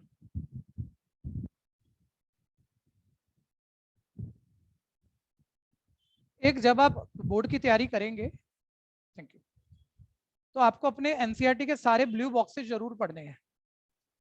NCERT के ब्लू बॉक्सेस में कुछ कभी कभी ऐसी बातें होती है, हमने चैप्टर कर लिया, हमारी बहुत नॉलेज है, लेकिन कोई एक आधा पॉइंट छूट रहा है और वो 1 मार्कर में घुमा जाएगा आपको उसी बात पे। ठीक है, मैं बस मोटे तौर पे ऐसे ही देख रहा हूँ कि कोई बात छूटी तो नहीं है मेरे से। अगर छूटी हो तो मैं बोल दूंगा, आपको भी चेक करनी हो तो कर सकते हो। सब हो गया। ठीक है, लास्ट वाला पॉइंट पढ़ना, inverse of a square matrix if exist is unique. ठीक है भैया, नेक्स्ट आ जाओ। ये मैट्रिक्स गया, आप डिटर्मिनेंट पकड़ते हैं। डिटर्मिनेंट के भी 1 मार्कर ही तो है ना, तो एक बार डिटर्मिनेंट के भी नोट्स बोलो। बोर हो गए हो तो पहले मैं सीधा ये, चलो प्रॉपर्टी लिखते लिखते बोर हो ही गए होंगे, प्रैक्टिस करते हैं पहले मैट्रिक्स की। ठीक है भैया, मैट्रिक्स ओसवाल वाला असाइनमेंट ये आ गया भैया।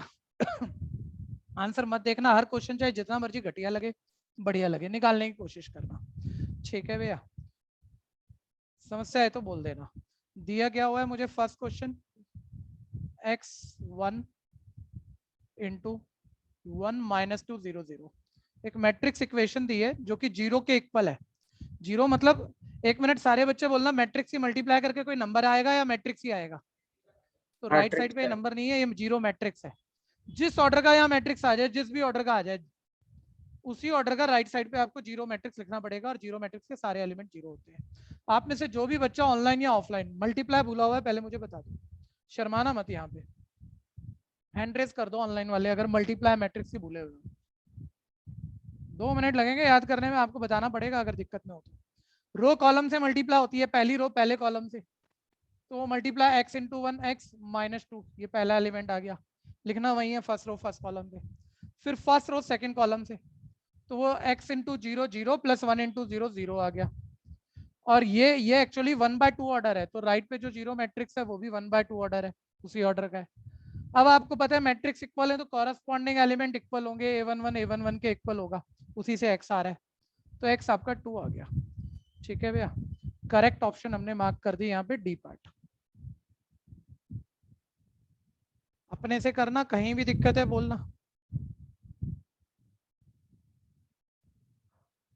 सेकंड क्वेश्चन, सेकंड बड़ा नॉर्मल सा है, बस टाइम लगता है इन चीजों को। थोड़ा छोटा पड़ रहा है, दिख नहीं रहा क्या? फॉन्ट साइज छोटा है? और ऑनलाइन वालों को दिख पा रहा है कि नहीं? दिख रहा है भैया।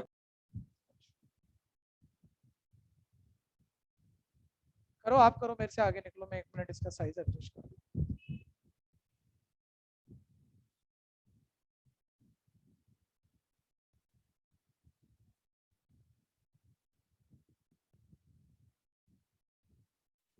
अब ठीक है, ये रही अटेंडेंस शीट।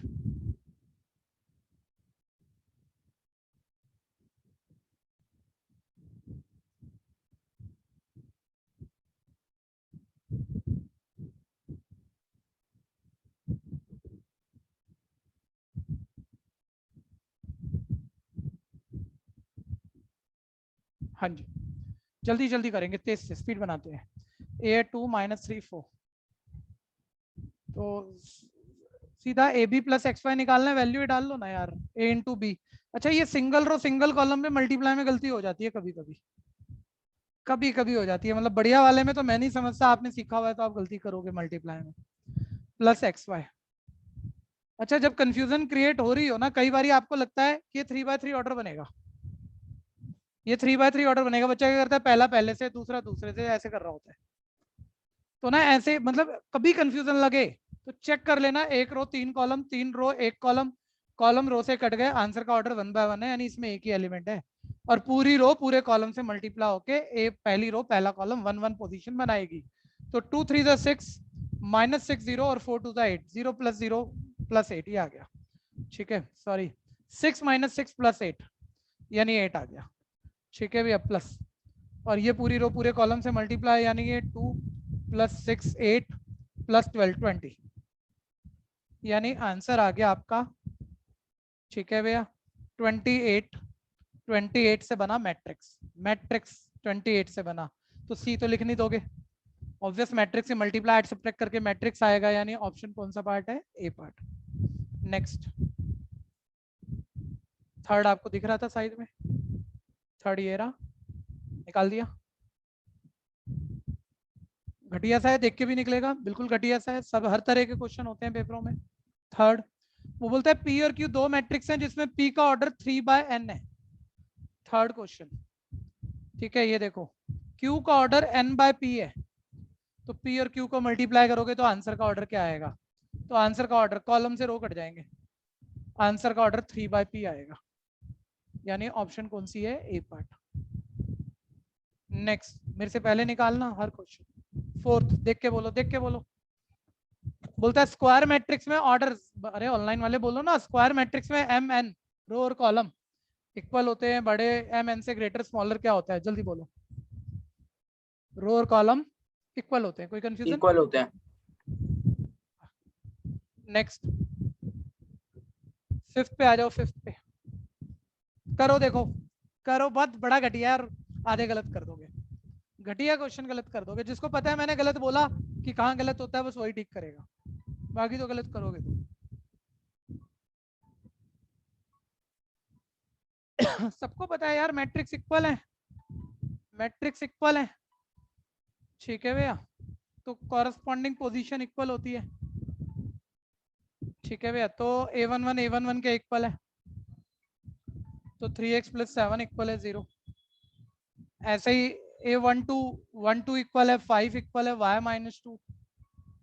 21 से भी y आ रहा है, मतलब कई बार क्या होता है जब तुम्हें गलत करना हो, तुमने एक मिनट सुन ही लो यार, क्यों टाइम लगाना है ज्यादा। आपने खाली पहली पोजीशन इक्वेट करी 1 1 वाली और x निकाल दिया -7/3, और कहीं आपको ऑप्शन में दिख भी गया -7/3, और वो वाली ऑप्शन मार्क कर गए। यार जितनी पोजीशन से x आ रहा है सबसे सेम आना चाहिए। पहली से आ रहा है -7/3, 2 पोजीशन देखो, देखो 2 ये 2 - 3x और 4 जो इक्वल आपको दिख रहा है, 2 - 3x = 4। अगर आप इससे x निकालोगे तो 3x = -2 और x = है -2/3, तो x तो -2/3 भी आ रहा है और x -7/3 भी आ रहा है। अगर आप एक मिनट कंसेप्ट सुन लेना, -2/3 डालोगे या दोनों जगह एक ही चीज डालोगे ना, अगर आप x से बोलोगे तो -2/3 डालो और ये इक्वल नहीं बैठेगा, और अगर आप 7/3 डालोगे तब भी इक्वल नहीं बैठेगा। दोनों जगह डाल दो x की जगह जो वैल्यू आप कह रहे हो एक, तो राइट साइड आ ही नहीं रही, यानी दोनों के इक्वल होने के लिए x की कोई भी वैल्यू पॉसिबल नहीं है। y की है, y इससे इस पोजीशन से भी y + 1 = 8 देख ही लो बस, उससे भी 7 आ रहा है, और ऊपर 5 = y - 2 उससे भी 7 ही आ रहा है, लेकिन x तो सेम नहीं आ रहा ना, यानी वो तो बोल रहा है दोनों इक्वल हैं, तो x और y बताओ। x और y नहीं बता सकता मैं, y बता सकता हूँ, x नहीं बता सकता, ऐसी कोई ऑप्शन है नहीं, पॉसिबल ही नहीं है भाई दोनों इक्वल हो तो x और y क्या, ठीक है, क्योंकि सिंगल वैल्यू पॉसिबल नहीं है मेरा। ये तो क्लियर है ना कृष्णा? x एक बारी में तो एक ही x पुट करोगे ना, तुमने बोला x 5 पे मैट्रिक्स इक्वल है तो हर जगह 5 ही तो पुट करोगे ना, ठीक है भैया। तो आप बोलो x -7/3 पे इक्वल है तो हर जगह -7/3 ही तो पुट करोगे ना, ठीक है भैया। और -7/3 दोनों जगह पुट करने पर वो इक्वल आ नहीं रहा, यानी इक्वल होने के लिए हम x की वैल्यू नहीं ढूंढ पा रहे। क्लियर है? Not possible to find. Question बोलना भाई। भैया एक बारी चैट बॉक्स देख लो, एक बारी चैट बॉक्स देख लो। चैट बॉक्स देख लो, okay. If order of matrix A is 3/4 and A B T, या ए बी का ट्रांसपोज, A B का ट्रांसपोज, A B का होल ट्रांसपोज, या A Only सिर्फ B B का। का ट्रांसपोज, सिर्फ बी का है भैया। सिर्फ B का transpose, and B A transpose is definable, then what is the order of B? अभी कर देते हैं, अभी कर देते हैं, अभी कर देते हैं। बाकी बच्चे अगला करो, बाकी बच्चे नेक्स्ट पकड़ो, आ गया स्क्रीन पे देखो, लो जी अभी हुआ है 0 और 1 से 3y, अरे ये तो याद ही हो गया होगा, 3/3 ऑर्डर, नो पोजीशन भरनी है, 0 और 1 ही भरना है। कितने मैट्रिक्स बनेंगे? 2 की पावर 9, 512। नेक्स्ट ये ऑप्शन,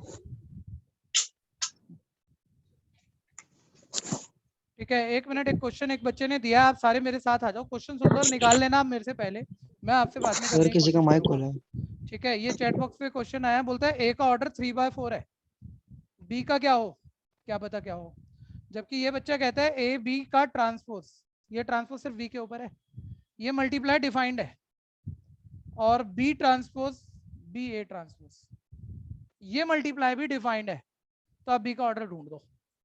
ठीक है, ढूंढ दो, बहुत आसान है, ट्राई करके देखना एक बारी, ऐसे नहीं दिखेगा, कंडीशन सोचो जो मैं बता रहा हूँ आपको मल्टीप्लाई वाली। देखो चाहे मैं सब कुछ करा लूं ऐसा कुछ आना ही है, और ऐसा इस असाइनमेंट में भी है जो हम कर रहे हैं, सेम क्वेश्चन अभी आने भी वाला था, ये इसके स्कूल पेपर में आज ही हुआ है, आया होगा, तो शायद इसको कोई कंफ्यूजन रही होगी, अच्छा लगा होगा तो ये पूछ रहा है। ट्राई मार लो, जो निकाल के भाई सेम ही आएगा, देख ले यार एक बार। एक मिनट रुको, चलो मेरी हेल्प कर दो, एक मिनट रुक जाओ। बी का ऑर्डर मुझे क्या पता भाई क्या है, मेरे को बोल दो भैया, देखो आप ऐसे गड़बड़ कर सकते हो, मेरे को बोल दो गलत कोई नहीं कराएगा, एम बाय एन मान लो। अच्छा अब जब वो बी ट्रांसपोज भी कहीं दे रहा है, ए ट्रांसपोज भी दे रहा है, एक बार बी का ट्रांसपोज बताना, बी का ट्रांसपोज करेंगे तो ऑर्डर क्या बन जाएगा, n by m और ए का ट्रांसपोज करेंगे तो ऑर्डर क्या बन 4 जाएगा, by 3 4/3, ऐसे हो जाएगा। अब आ जाओ, ए बी ट्रांसपोज डिफाइंड है, तो ए का ऑर्डर तो तुम्हारे पास क्या है 3/4, बी ट्रांसपोज का ऑर्डर तुम्हारे पास क्या है, बी ट्रांसपोज का n बाय m, ये मल्टीप्लाई डिफाइन है ना।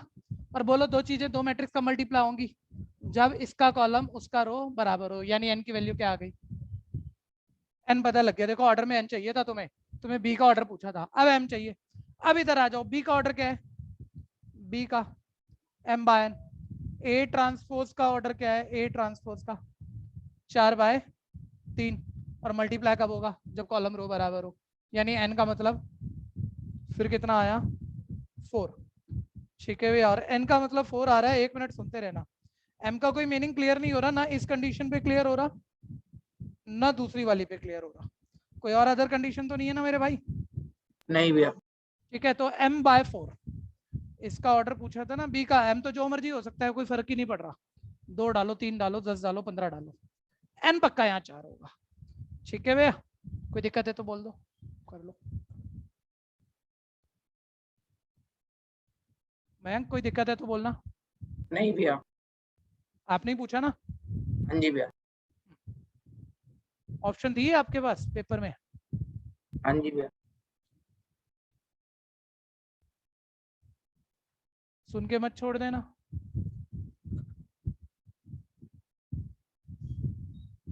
नेक्स्ट आ जाओ।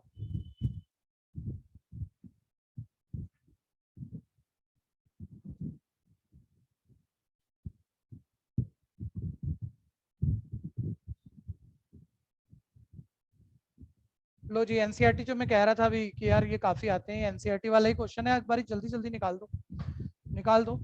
एक एक्स्ट्रा किताब तो पूरी खत्म होना, ये कह के थोड़ी छोड़ देंगे एनसीईआरटी वाला है, एनसीईआरटी वाला पेपरों में आता है तो करेंगे तो सही। एक्स का ऑर्डर 2/n है, साथ साथ ही लिख लेना ऑर्डर। वाई का ऑर्डर कॉरस्पॉन्डिंगनेस का आपको पता है, ध्यान दो गई। वाई का ऑर्डर 3/k, जेड का ऑर्डर 2/p है, W का ऑर्डर n/3 है, और P का ऑर्डर स्मॉल p/k है। अब वो कह रहा है भैया py प्लस wy डिफाइंड है, py प्लस wy डिफाइंड है, ठीक है भैया। तो नीचे वो कुछ कंडीशनें दी हुई है, एनपी की कोई वैल्यू दी हुई है, कौन सी सही है। एक मिनट, जो भूले पड़े हैं वो मेरे को करा दो, और ये मत करना कि मेरे से सीखने बैठे हो आप, ठीक है। पी का ऑर्डर बोलो क्या है, p/k। y का ऑर्डर क्या है 3/k, दोनों मल्टीप्लाई, सही लिखा हमने ऑर्डर, एक मिनट चेक कर लेना, ये सारे सही लिखे हैं मैंने, कुछ उल्टा पुल्टा तो नहीं लिखा ना। हाँ, वापिस आ जाओ। प्लस w का ऑर्डर क्या है n/3, ठीक है। w का ऑर्डर इंटू y का ऑर्डर क्या है 3/k, साथ रहो, बिल्कुल आसान है। बोलो भाई आप पीछे वाला बच्चे, मल्टीप्लाई कर रहे हैं, कॉलम से रो कटा होगा, और कटेगा तब जब सेम होगा, यानी बोलो क्या क्लियर हो रहा है, k की वैल्यू क्या है, k की वैल्यू 3, कॉलम रो सेम होंगे जब तो मैट्रिक्स मल्टीप्लाई हुई होंगी, यानी k 3 है। फिर ये सेम होके कट गया होगा, और इसका ऑर्डर क्या बैठा होगा p/k। प्लस इधर आओ, ये मल्टीप्लाई तब हुई होंगी जब इसमें कॉलम और रो सेम होगा, जो कि है, और इसे मैं अलग से लिख के क्या करूंगा 3 = 3, वो तो हमें भी पता होता ही है, ठीक है। लेकिन कॉलम से रो कट गया होगा, wy का ऑर्डर आपके पास क्या आ गया होगा n/k। और ये दो मैट्रिक्स ऐड कब हुए होंगे, दो मैट्रिक्स ऐड तब होते हैं जब उनके ऑर्डर सेम हो, यानी आपको पता है ये इंप्लाई ये कर रहा है p/k किसके इक्वल होगा n/k के, यानी p और n आपस में क्या हुए इक्वल, तो कंडीशन ये निकल के आ गई। तो ये वाली जो ऑप्शन मुझे मिलेगी मैं उसे मार्क कर दूंगा, है एनसीईआरटी का ही ए पार्ट ऑप्शन आ गई। बोलना दिक्कत, सोचने में दिक्कत है, बोल जरूर देना भाई कृष्णा। और किसी को भी ऑनलाइन दिक्कत हो बोलना जरूर।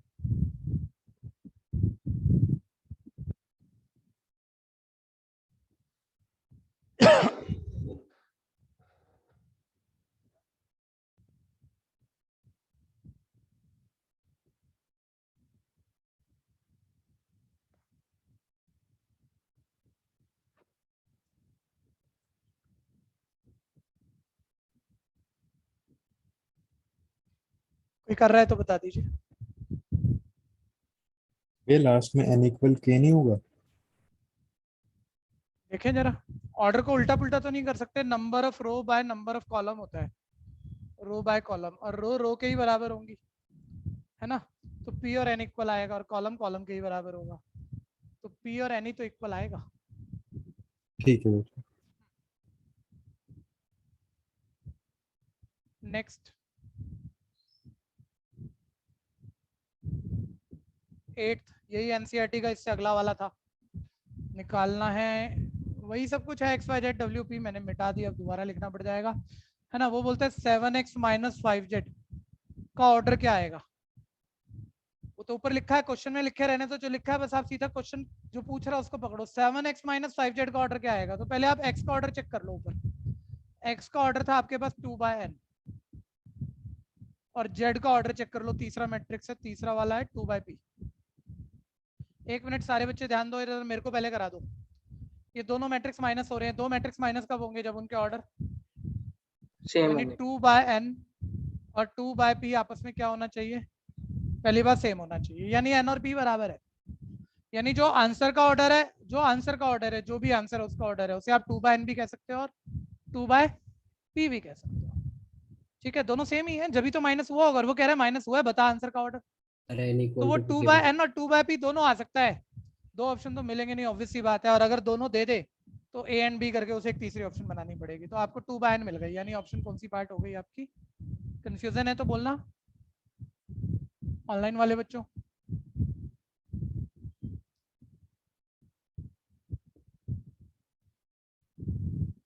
अभी ये कुछ क्वेश्चन एनसीईआरटी चल रहे हैं भैया, एनसीईआरटी के सारे ठीक क्वेश्चन दे ही रहे हैं।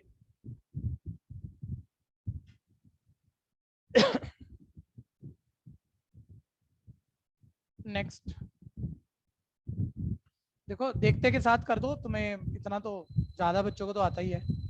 ए मैट्रिक्स है, cos alpha minus sine alpha cos alpha, बोल रहा है A plus A transpose identity matrix के इक्वल है, तो अल्फा बता दो।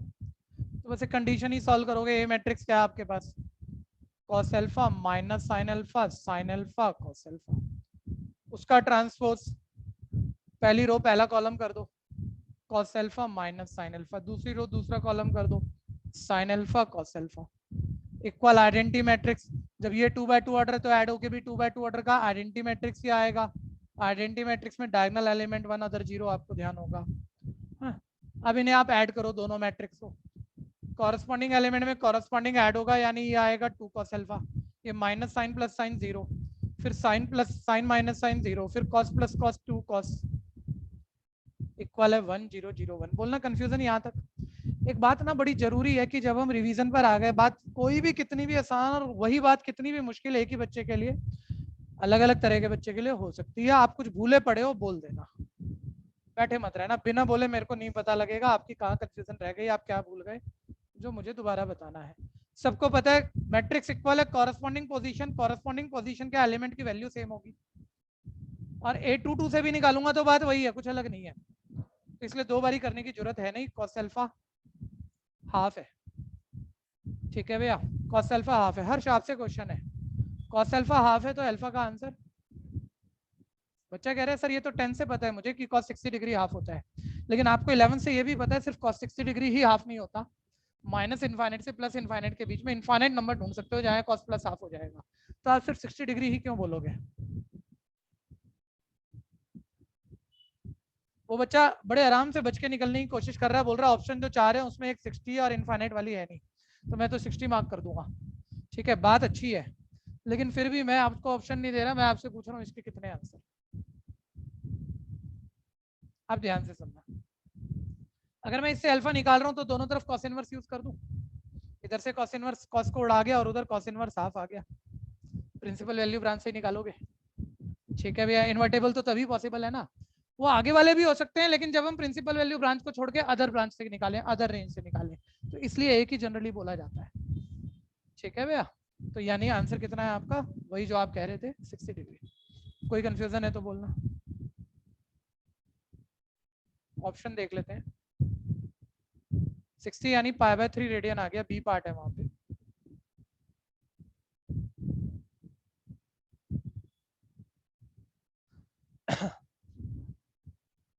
भाइयों नाम तो याद दिला दो यार। मास्क हटाओ फिर बोलो। विशाल, हाँ अब याद आ गया। मनीष और आदित्य, हाँ बताए बताए बताए बताए बताए। हाँ ठीक है, चलिए ओके ओके, आगे बढ़ रहे हैं जी, आगे बढ़ रहे हैं।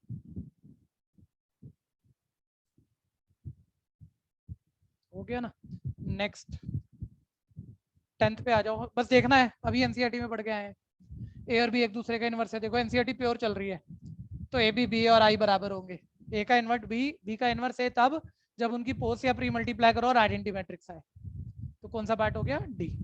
ठीक है 11th आ जाओ, जल्दी से बोलो, देख के बोलने वाले हैं, लिख के करने वाले नहीं। असाइनमेंट मिल जाएगा आपको 8 कॉपी, ठीक है तब आप कर लेना एक बारी। जो अभी देख के हो रहे हैं, बोल रहे हैं कौन सा मैट्रिक्स है, जल्दी चेक करो। क्या ये डायगोनल मैट्रिक्स है? डायगोनल एलिमेंट नॉन जीरो नहीं है। नहीं भैया। ठीक है, क्या ये यूनिट मैट्रिक्स है? डायगोनल एलिमेंट 1 नहीं है। क्या ये स्क्वायर मैट्रिक्स है? ए पार्ट। है भैया। 3 रो 3 कॉलम, आंसर कौन सा आ गया? स्क्वायर मैट्रिक्स, ए पार्ट। 11th का ए इतना तो लिख के छोड़ दो कम से कम। 11th का ए। 12th एनसीईआरटी का ही क्वेश्चन है, मैंने अभी तो नहीं पढ़ा था लेकिन ठीक ठाक सा क्वेश्चन है। जिसको रटा हुआ है वो बोलेगा, मैं तो प्रूफ करूंगा वैसे तो, लेकिन जिसको रटा हुआ है, अगर ए और बी सिमेट्रिक मैट्रिक्स है तो ए बी माइनस बी क्या था एनसीईआरटी में? 2 बार आया, सिमेट्रिक। Skew symmetric matrix.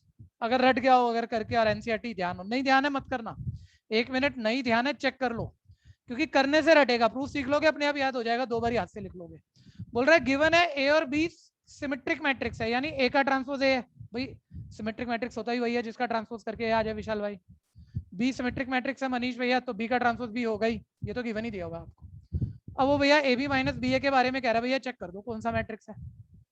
तो एक बारी मैं पहले सिमेट्रिक और स्क्यू ही चेक करना चाहूंगा, वो 2 ऑप्शन भी कहीं ना कहीं दिख रही है मेरे को। तो जिस भी मैट्रिक को सिमेट्रिक या स्क्यू चेक करना हो पता होगा, उसको नाम देना एक पी।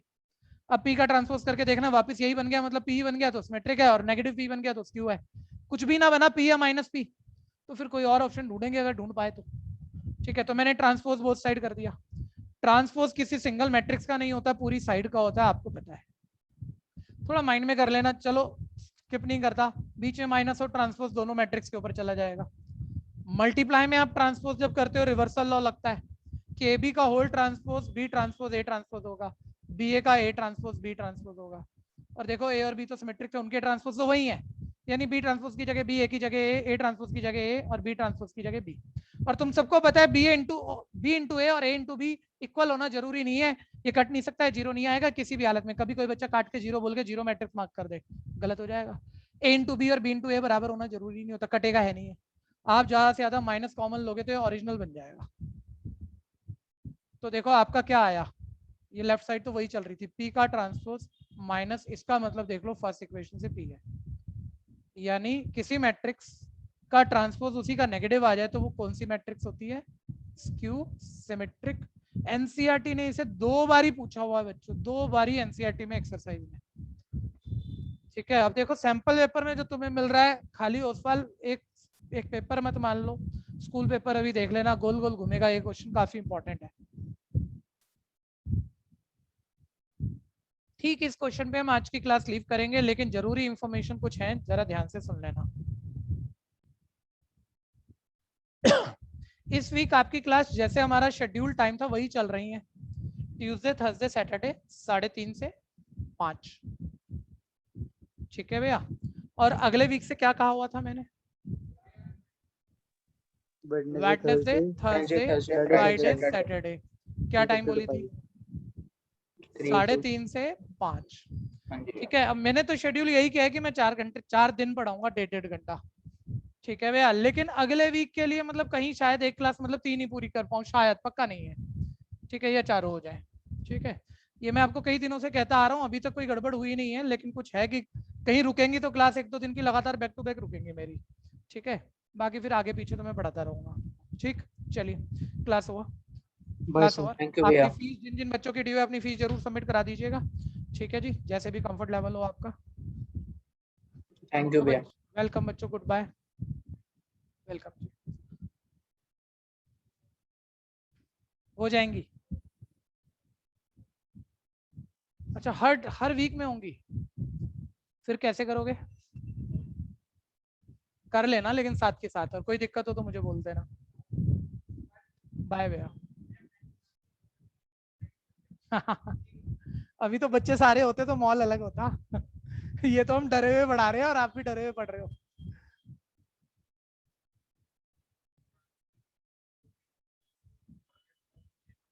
कोई दिक्कत नहीं, कोई दिक्कत, कोई टेंशन मत लो, करा दे। आ जाओ भाई, आ जाओ कृष्णा भैया।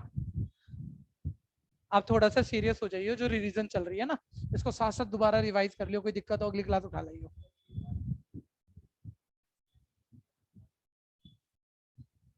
वो देख लेना।